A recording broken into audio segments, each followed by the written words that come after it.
بسم اللہ الرحمن الرحیم۔ آج ایک خاص موضوع پر گفتگو کرنے کو دل چاہ رہا ہے، اور وہ ہے مسلمانوں کی آپس میں ملاقات۔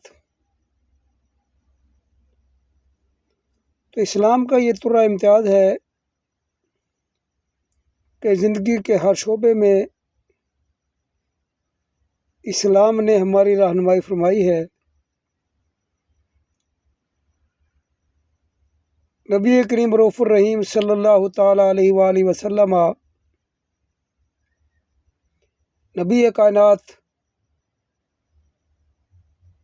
تاجدار ختم نبوت، امام الانبیاء، محبوب کبریا، خاتم النبیین والمرسلین والمعصومین،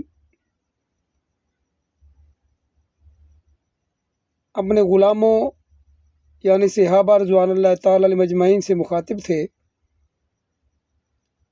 گفتگو فرما رہے تھے۔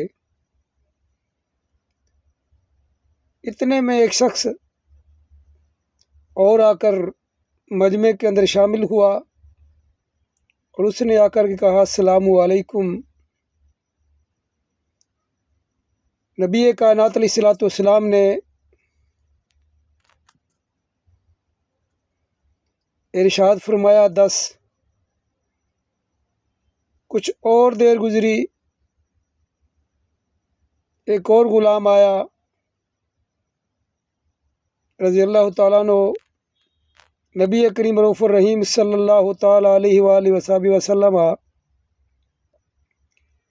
جس مجمع کو خطاب فرما رہے تھے اس کے اندر شامل ہونے سے پہلے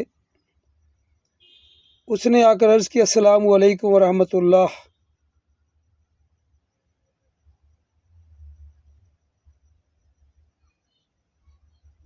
تو نبی کائنات علیہ الصلوۃ والسلام نے ارشاد فرمایا 20۔